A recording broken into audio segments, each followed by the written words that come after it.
दोस्तों, जयपुर के सवाई मानसिंह स्टेडियम में आज जो माहौल देखने को मिला उसने विजय हजारे ट्रॉफी के इस मुकाबले को एक सामान्य मैच से उठाकर एक भव्य क्रिकेट महोत्सव में बदल दिया। वजह रोहित शर्मा की वह तूफानी पारी जिसने शुरुआत से ही स्टेडियम में बिजली सी सनसनी फैला दी। रोहित जैसे ही क्रीज पर टिके, गेंद दर गेंद भीड़ का शोर बढ़ता गया और कुछ ही मिनटों में यह मैच एक यादगार तमाशा बन गया।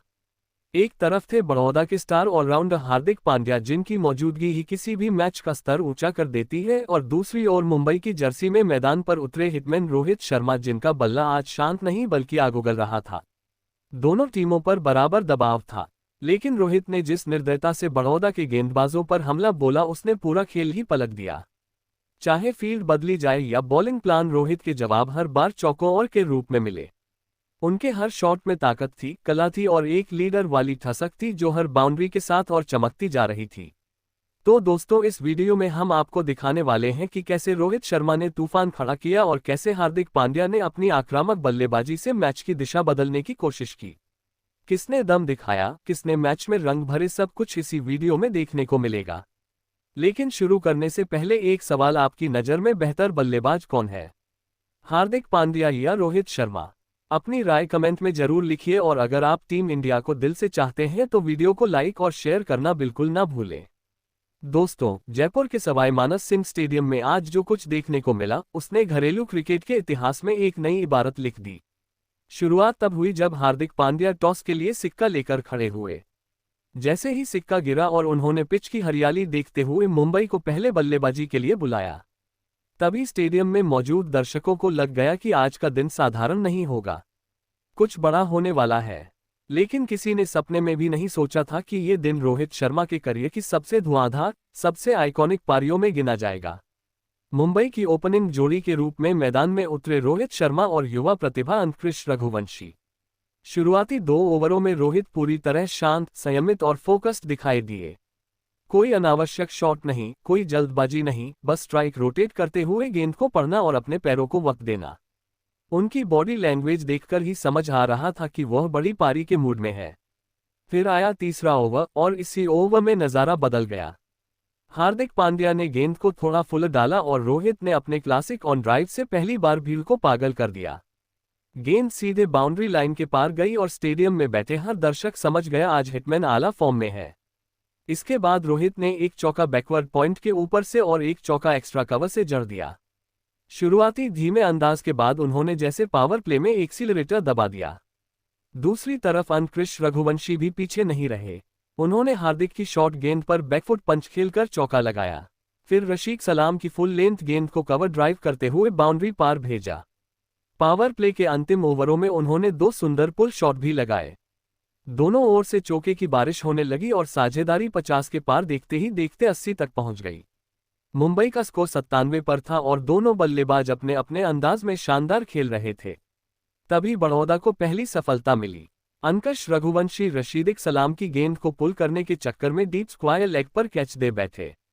उन्होंने 51 रन की महत्वपूर्ण पारी खेली, ड्राइव्स, पुल शॉट्स और बेहतरीन टाइमिंग से भरी हुई। उनका आउट होना बड़ौदा के लिए राहत जरूर था, लेकिन स्कोर बोर्ड दिखा रहा था कि मुंबई की नींव मजबूत हो चुकी है। इसके बाद मैदान पर आए युवा और टैलेंटेड मुशीर खान। शुरू से ही उन्होंने रोहित शर्मा को पूरा साथ दिया। मुशीर ने आते ही हार्दिक की ऑफ कट्टर को पढ़कर थर्ड मैन के ऊपर से चौका जड़ा। फिर रशीद सलाम की बॉल को फ्लिक करके डीप मिड विकेट पर शानदार मारा। उनका खेल साफ सुथरा और आत्मविश्वास से भरा हुआ था। इसी बीच रोहित शर्मा पूरी तरह अलग ही लय में दिखाई दे रहे थे। चौकों का सिलसिला लगातार जारी था। उन्होंने बैक टू बैक 2 शॉट्स में पहले कवर ड्राइव चौका, फिर लॉन्ग ऑन के ऊपर से लगाया। बड़ौदा के गेंदबाजों पर दबाव लगातार बढ़ता जा रहा था। चाहे स्पिनर आए या तेज गेंदबाज, रोहित हर ओवर में एक बाउंड्री निकाल ही लेते थे। और फिर आया 27वां ओवर, इस पारी का यादगार मोड़।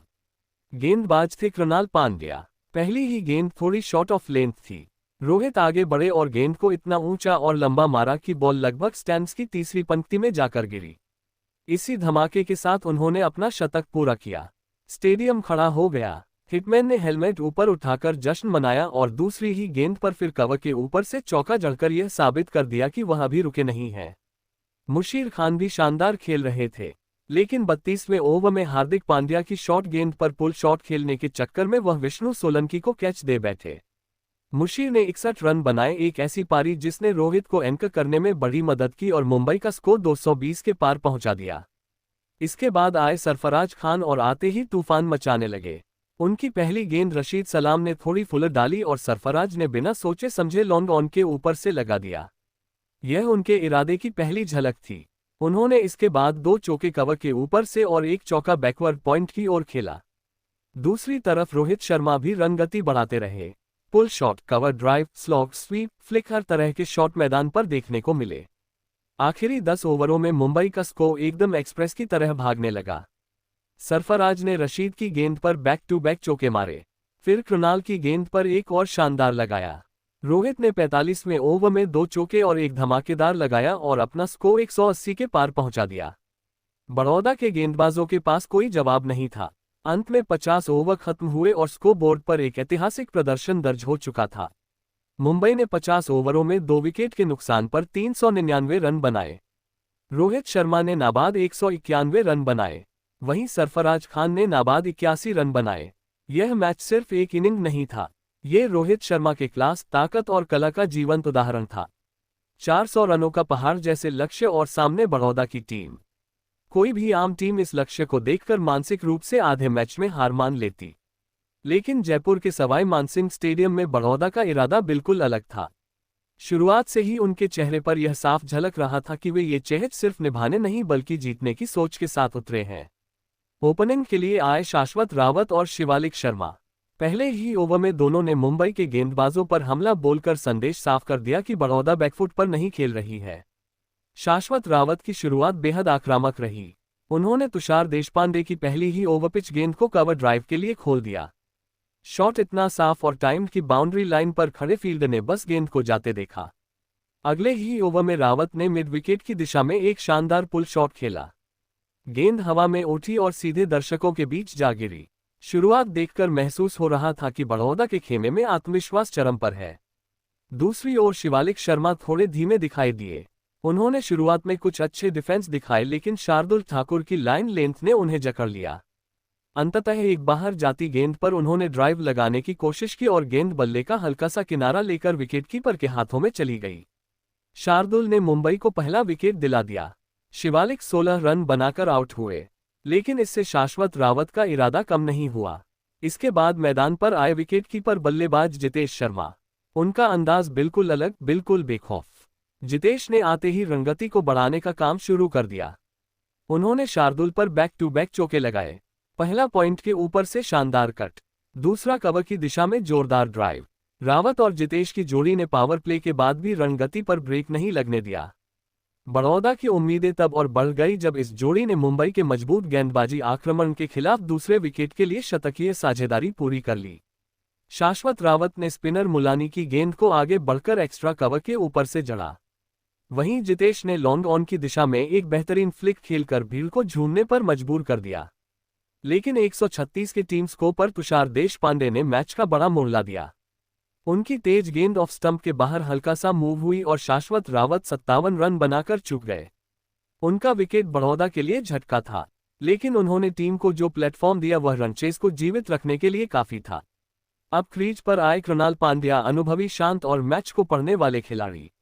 उन्होंने शुरुआत में जितेश को स्ट्राइक देकर अपनी धीमी पारी को सेट किया। जितेश मीनवाइल अपने अंदाज में चौके लगाते रहे। उन्होंने मुलानी की एक फ्लाइटेड गेंद पर आगे बढ़कर जड़ा। अगली ही गेंद पर स्वीप से चौका। जितेश 64 रन बनाकर शानदार लय में थे, लेकिन मुलानी ने चतुराई से गेंद को बाहर निकाला और जितेश आगे निकल गए स्टंपिंग। मुंबई को बड़ी सफलता मिल गई। अब बड़ौदा पर असली जिम्मेदारी आई। हार्दिक पांड्या मैदान पर उतर चुके थे। स्कोर 200 के पार, लेकिन लक्ष्य अभी दूर। टीम को यहां से 18 ओवर में 189 रन चाहिए थे। मुश्किल, लेकिन हार्दिक जैसे खिलाड़ी के लिए नामुमकिन नहीं। हार्दिक ने आते ही अपने इरादे जाहिर कर दिए। देशपांडे की शॉर्ट गेंद पर उन्होंने पहला ही लगाया एक दमदार पुल शॉट जो आखिरी पंक्ति में जाकर रुका। अगली गेंद पर हार्दिक ने कवर ड्राइव से चौका जड़ा और पूरा माहौल पलट दिया। उनके हर शॉट में ताकत थी, नियंत्रण था और आत्मविश्वास तो कूट कूट कर भरा हुआ था। दूसरी ओर कृणाल पांड्या भी सेट हो चुके थे। उन्होंने तुषार की गेंद पर फाइन लेग की दिशा में शानदार स्वीप चौका लगाया। कृणाल ने भी अपना अर्धशतक पूरा किया। बेहद परिपक्व और टीम को संभालती हुई पारी। 40वें ओवर तक आते आते दोनों भाई मिलकर बड़ौदा कस को 3 विकेट के नुकसान पर 310 तक पहुंचा चुके थे। यहां से 60 गेंदों में 90 रन चाहिए थे। मैच अचानक रोमांचक हो चुका था, लेकिन जितना रोमांच बढ़ता है उतना क्रिकेट ट्विस्ट भी देता है। 41वें ओवर में शार्दुल ठाकुर ने धीमी गेंद डाली। कृणाल पांड्या टाइमिंग में चूक गए और गेंद सीधे ऑफ स्टंप उखाड़ती हुई निकल गई। 63 रन की शानदार पारी का अंत और बड़ौदा को बड़ा झटका। इसके बाद आए विष्णु सोलंकी, जिन्होंने समझदारी से खेलते हुए स्ट्राइक हार्दिक को दी। हार्दिक ने भी गति बढ़ा दी। उन्होंने थर्ड मैन के ऊपर से चौका, फिर डीप मिड विकेट पर जड़कर रन चेज को जिंदा रखा। लेकिन अंतिम ओवरों में गेंदबाजी की बात हो और तुषार देशपांडे का नाम न आए, यह मुमकिन नहीं। 46वें ओवर में तुषार ने एक घातक यॉर्कर फेंकी। गेंद सीधी हार्दिक के पैड पर लगी। जबरदस्त एलबीडब्ल्यू अपील, अंपायर की उंगली ऊपर। हार्दिक पांड्या 49 गेंदों में 81 रन बनाकर आउट हो गए। बड़ौदा की उम्मीदें यहीं से डगमगाने लगी। अंत में सोलंकी और बाकी बल्लेबाजों ने कोशिश की, लेकिन लक्ष्य बहुत बड़ा था। आखिरी गेंद पर बड़ौदा का स्कोर 50 ओवरों में 391 रनों पर रुका। सिर्फ 8 रनों से मैच हार गए। 8